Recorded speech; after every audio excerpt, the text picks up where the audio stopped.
Hi, I'm Manda McKay. I'm a professional artist, and I'm making these videos about tips to help people enhance their creativity. And these tips are meant to help anybody regardless of whether they're just starting out with a new hobby or whether they've been at this for a very long time. These tips are supposed to be helpful for everybody. For this tip, I want to talk about how you can become an alchemist essentially through your art and how that can help you come up with something very powerful. In case you don't know, an alchemist, these were legendary characters, scientists slash magicians who allegedly could turn lead into gold, and obviously nobody was really doing that. But lead, of course, we know as being something extremely toxic, and then gold being something valuable and useful. So if you think of yourself as an alchemist, then that just means you're taking something bad, ugly, toxic, however you want to put it, and then turning it into gold, where it would be something, maybe something beautiful or something valuable in some way. For your art and how this applies to art, what I'm talking about would be taking something negative, whether a personal experience or something that's bothering you that's just maybe just something happening in the world today, and how can you take something that's negative and make it into something positive through your art. And that is something to definitely think about.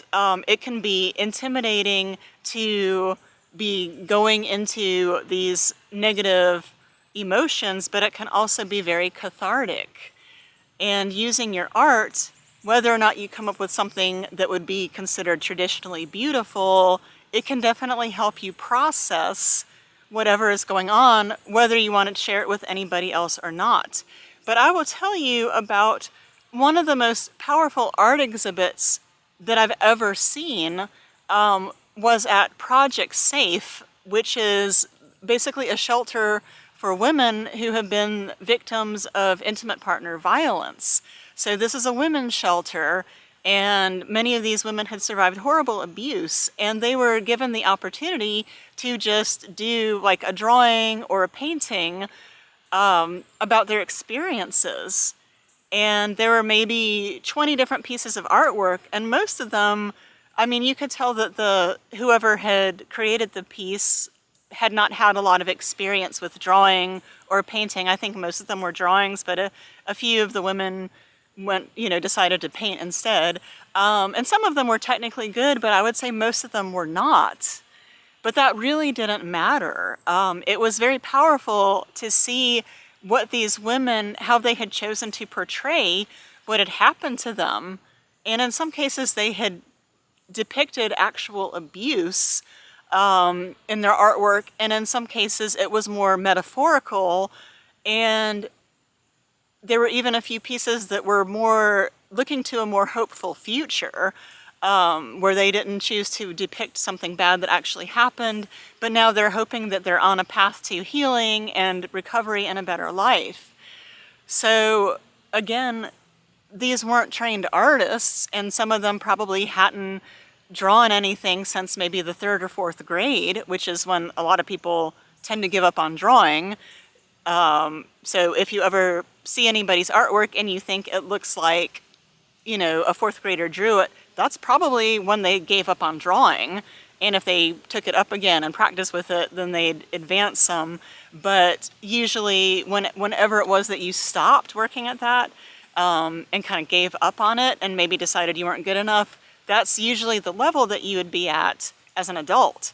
So again, these women were all adults, and even though some of them, again, hadn't drawn anything in a very long time, they still were able to depict very vividly what they wanted to, whether, again, like I said, whether it was a hopeful future or a horrible past. But either way, with limited skills, they were still able to create something transformative and that really affected the people who were viewing it.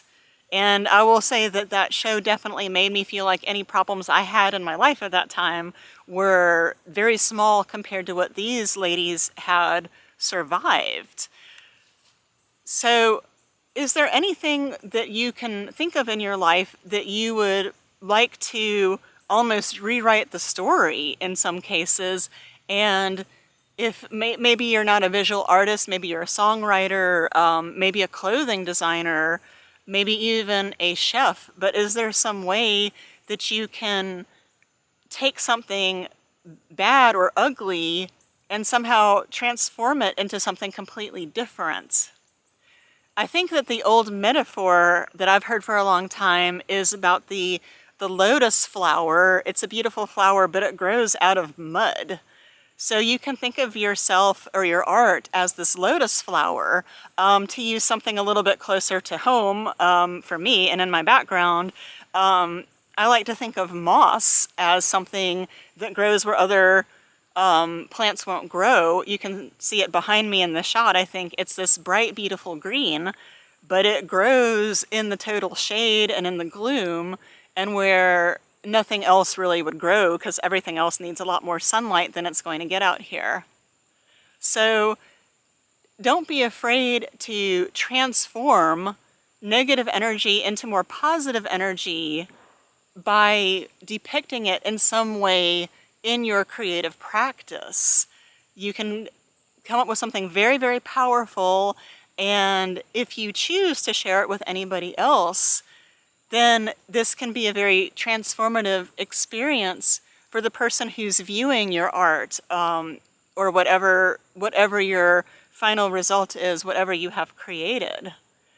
And if you don't dare to show it to anybody for whatever reason, you can still have it for yourself and have it remind you that you can overcome negativity and you can still have a beautiful future in spite of it.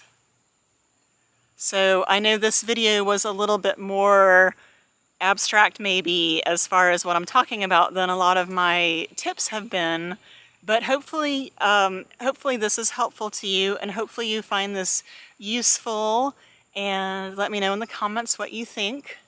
And again, my name is Amanda McKay, and thank you so much for watching.